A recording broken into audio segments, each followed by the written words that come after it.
Hello guys, चला तर मग बनवूया बटाट्याचे कटलेट किंवा आपण ह्याला हराभरा कबाब असं पण म्हणू शकतो. त्यासाठी मी इथे उकडलेले बटाटे घेतलेत. ते व्यवस्थित स्मॅश करून घ्यायचेत.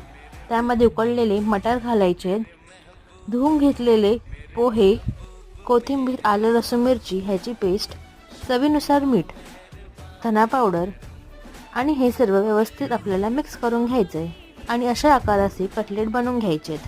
आता ही इथे मी कॉर्नफ्लॉवरची स्लरी आणि बारीक शेव घेतलेली आहे. आता आपले कटलेट कॉर्नफ्लॉवरच्या स्लरीमध्ये आधी मिक्स करायचे, त्यानंतर ही शेव त्याच्यावरनं लावून घ्यायची आणि आता मी इथे हे सर्व कटलेट फ्राय करून घेते. आपल्याला दोन्ही साईडने कुरकुरीत होईपर्यंत फ्राय करून घ्यायचे आणि आता आपले हे कटलेट फ्राय करून तयार झालेत.